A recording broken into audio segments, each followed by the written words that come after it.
আসসালামু আলাইকুম। গত 7 ফেব্রুয়ারি 2025 সালে ধর্ম বিষয়ক মন্ত্রণালয়ের 60 মুদ্রাক্ষরিক কম্পিউটার অপারেটরের প্রশ্ন সমাধান। সন্ধি: বধূৎসব, বধূ যোগ উৎসব। দোলক, দিব যোগ লোক। শীতার্ত, শীত যোগ ঋত। সজ্জন, সৎ যোগ জন। পবিত্র, পু যোগ ইত্র। এক কথায় প্রকাশ: যা বিনা যত্নে লাভ করা গিয়েছে, অযত্ন লব্ধ। যা পূর্বে শোনা যায়নি, অশ্রুত পূর্ব। যে সকল অত্যাচারী সয়ে যায়, সর্বংসহা। যে ভবিষ্যৎ না ভেবেই কাজ করে, অবিমিষ্যকারী। যে শুনেই মনে রাখতে পারে, শ্রুতিধর। 3 নম্বরে ছিল ব্যাস বাক্যসহ সমাস নির্ণয় করুন। সপ্তর্ষি, সপ্তঋষির সমাহার, দ্বিগু সমাস। বিদ্যাধন, বিদ্যারূপ ধন, রূপক কর্মদ্বারায় সমাস। কানাকানি, কানে কানে যে কথা, বেতিহার বহুব্রীহি। একাদশ, একের অধিক 10, মধ্যপদলোপী কর্মদ্বারায়। বিষবৃক্ষ, বিষ সদৃশ বৃক্ষ, উপমান কর্মদ্বারায়। বিভক্তিসহ কারক নির্ণয় করুন। বাবাকে বড্ড ভয় পাই, অপাদানে দ্বিতীয়া। ফুলে ফুলে ঘর ভরেছে, করণে সপ্তমী। ডাক্তার ডাকো, কর্মে শূন্য। তোমার দেখা পেলাম না, কর্মে ষষ্ঠী।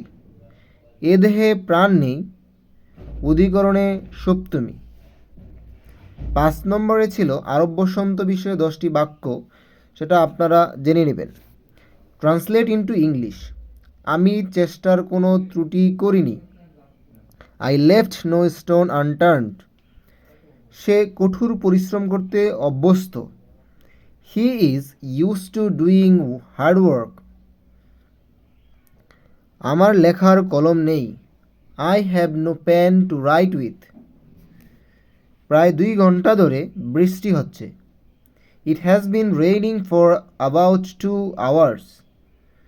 অথবা it has been raining for 2 hours. আমি অফিসে যাওয়ার জন্য তৈরি হচ্ছি। I am getting ready to go to the office. 7 নম্বরে ছিল right the antonym. Retreat, advance. Harbinger, follower.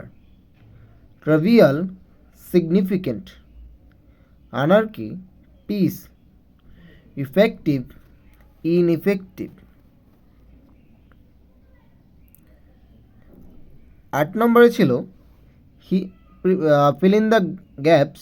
He has no control over himself. The Second World War broke dash in September 1939 broke out. Do not intrude on my privacy. As soon as he saw me, he ran away. Students should be attentive to their lessons.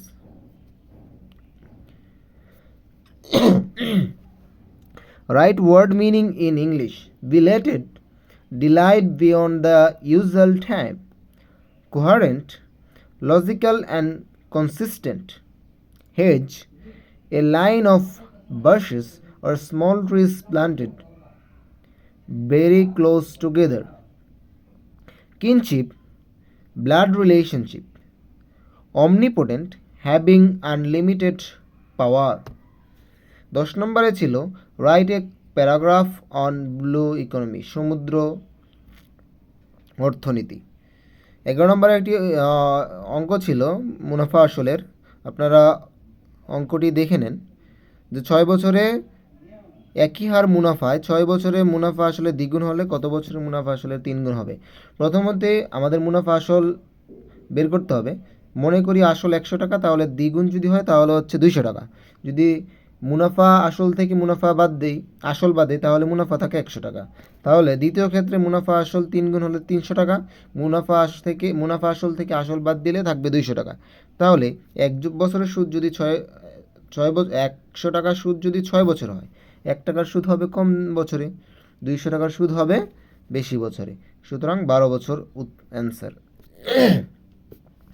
আবার একজন দোকানদার 7.5% ক্ষতিতে একটি দ্রব্য বিক্রয় করলো যদি দ্রব্যটির ক্রয় মূল্য 10% কম হতো এবং বিক্রয় মূল্য 31 টাকা বেশি হতো, তাহলে 20% লাভ হতো। দ্রব্যটির ক্রয় মূল্য নির্ণয় করো।